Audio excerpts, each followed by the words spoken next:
government, do whatever they're going to do. Right now, we have the EPA shutting down land, and this was part of our presentation.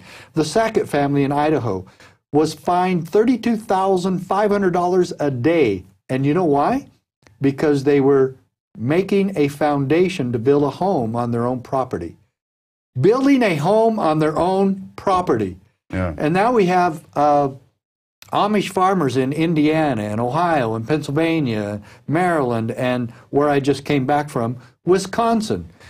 And I was talking to one sheriff about it and another reporter. He says, well, one of those guys you were talking about, you called Amish, he's not Amish anymore. And I said, well, his fundamental beliefs are, but I don't care if he's atheist. Right. You know, it doesn't matter what church you belong to.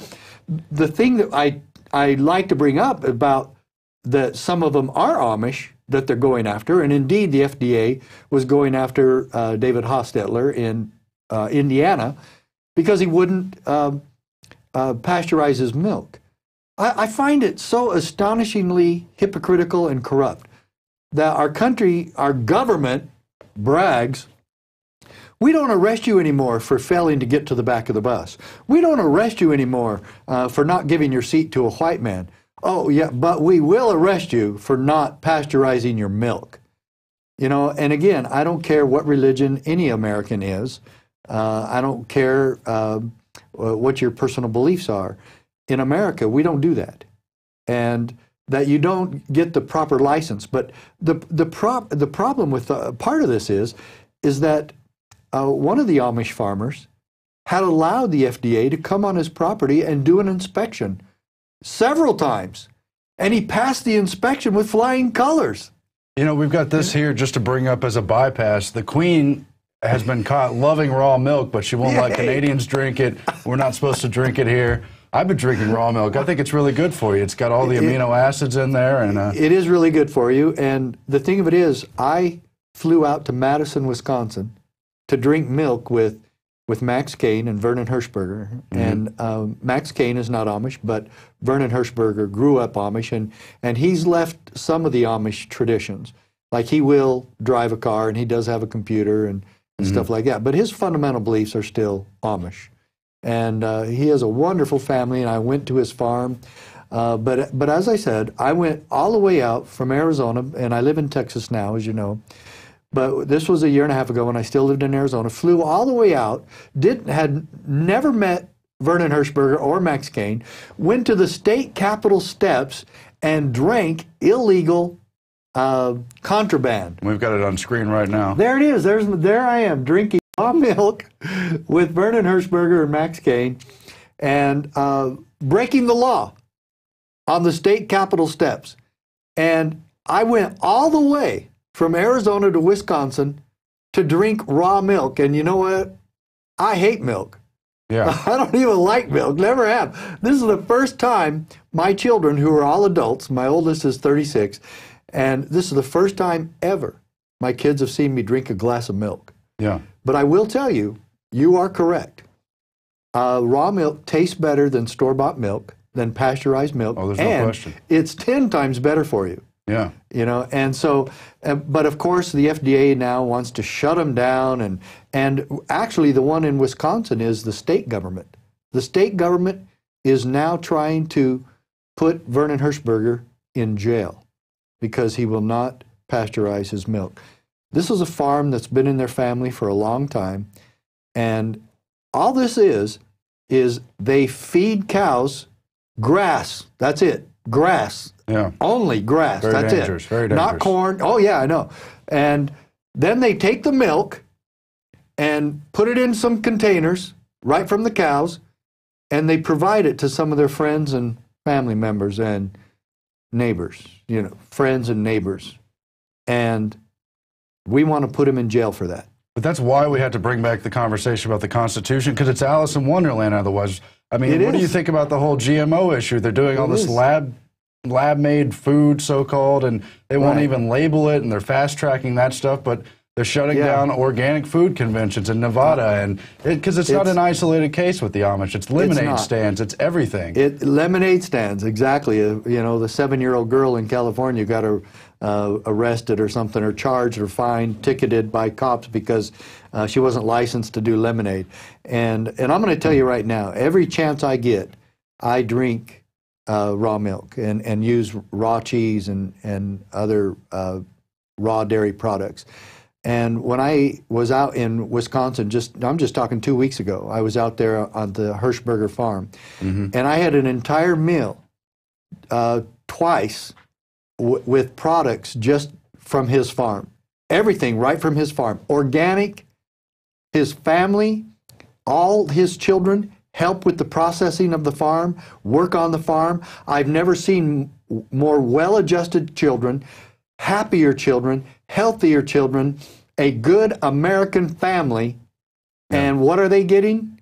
Threats from our government to go to jail. And we're going to destroy their farm, we're going to destroy their land, we're going to destroy their family as much as we possibly can. And quite frankly, a lot of what my book is about is that very issue, the magic of gun control. It sounds like I'm only talking about gun control, but quite frankly, I'm talking about all the abuses going on. There's magic in our government. Only our government can keep us safe. Exactly. Only gun control can keep us safe. And world history has taught us that all that is a big farce. So you have to believe, if you're going to believe today's politicians, you have to believe that there's magic. Yeah. You know? And quite frankly, the book points out, I invented a new word for the book, polymagician. Yeah. And a polymagician is, of course, an illusionist and a politician put together. So, polymagician. So, you got to go to sheriffmac.com to get the book. An illusionist for the many or the masses. And yeah. So, it talks about the food freedom. And everybody should be just simply saying, let's live and let live in this country. I don't know why our government doesn't go by that one simple rule. Live and let live. If I'm not hurting anybody else, and of course these Amish farmers would never hurt anybody. They're completely the most peaceful people on the face of the planet. Good, honest American people. And of course, what does our government do? Our government hasn't got one simple thing straight for a long time. Leave people alone. Government has to leave me alone unless I'm hurting someone else. Which brings us to, when I say polymagician, I naturally think of Lamar Smith. And there's going to be an interesting race there. Why don't you tell us about it? Well, I moved to Texas not even quite a year ago. And as I told Alex before on our last show, I didn't move to Texas to run for anything. I just wanted to move to Texas to concentrate on the constitutional sheriff movement. Right. And as the Denver Post pointed out, it is a movement. It's an emerging movement. And it is. And it is a successful one. And it is a powerful one. And one of the sheriffs from Oregon said that some of the sheriffs out in the West and in Oregon told him not to attend because our convention was going to be too radical. And this sheriff came up and told him, shook my hand and said, hey, you know, I was told not to come to this because it was too radical. And he said, there's nothing radical here. This is just America. Yeah, the Denver Post, it wasn't really a bad article, but they kind of made it sound like, oh, it's scary that citizens are asking their sheriffs to attend this event and telling them they're not going to vote for them if they don't want to be constitutional. Oh, man, you don't want to do that. Right. You see, a constituent doesn't have the right to do that. And we've got some of the photos on the screen, by the way. Now, that's Peggy Littleton and her county sheriff. Peggy Littleton is a county commissioner from Colorado. Sheriff Makita is standing there next to her, and he's her county sheriff. They are working together to oppose and nullify the NDAA, actually trying to protect their citizens in tandem, which in my book I say, there's an equation in my book. A constitutional county commissioner plus a constitutional sheriff equals liberty. And that's all we're talking about. And let's make a point very clear here. I have never advocated violence against the federal government. Of course. And I will never. And now I'm suing the Southern Poverty Law Center, as you're very much aware. Right. Because they said I did. And that has caused a great deal of damage towards me and what I'm trying to do. Because all their publications get out all over the country to law enforcement agencies. And in fact, Time magazine even said that I said that, and I guess they were quoting the Southern Poverty Law Center. Well, I'm plain and simply not going to put up with it anymore. The Southern Poverty Law Center is such a dishonest organization, and they've lied about me since 1994. When all of a sudden I'm so shocked that I'm in these books from Morris Dees and the Southern Poverty Law Center, that I'm some horrible threat and terrorist. And do you know all that I did to gain that honor? You didn't believe in the magic. I did not believe in the magic. And, all I did was file a lawsuit against the Clinton administration to stop the Brady Bill, because the federal government wanted to force me into compliance and to go along with their idiotic, stupid mandates to comply with the Brady Bill. And I just simply said, the federal government can't tell me what to do. Is that so hard? Is that so wrong? That makes me a terrorist because I don't want to go along with the Clinton administration and this ridiculous violation of the Constitution known as the Brady Bill. And that went all the way to the Supreme Court, and you beat him. And I beat him. Yeah. And so Lamar Smith better know you're a fighter, and people know about his tyranny. People are waking up, and it's those kind of people in Congress whose time have come, I think. Yeah, and you know, quite frankly, let's look at all the things that Lamar Smith has done. He voted for the Patriot Act. He voted for the NDAA. He believed, in fact, as a Republican, he has given the ultimate power to the worst president in American history, to Barack Obama, and has taken us full circle.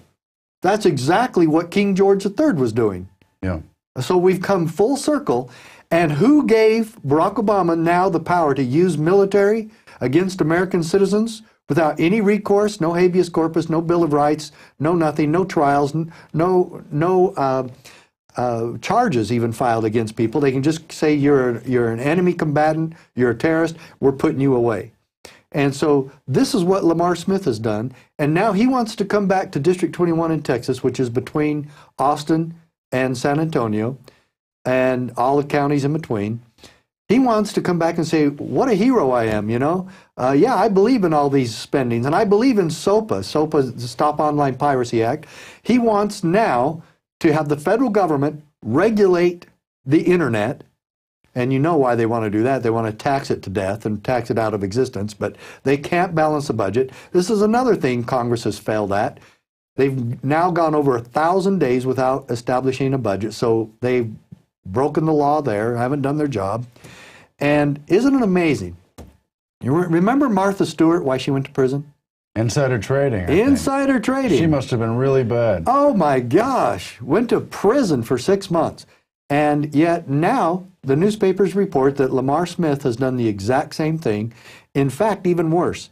He actually worked on a committee in Washington, D.C. to get a company, a private company, a contract with the federal government. A few days before that was official, he invested in that company. And I wouldn't say anything, I didn't make any of this up. I just read the newspapers, just like anybody else can do. And so the newspaper asked him about that, and he said, well, my broker did it. It was just a coincidence. All 5 times. 5 times he invested in that same company. Now he's making thousands, using his position, my dear friends, using his position to make money off the backs of these kinds of deals. Well, insider trading. Insider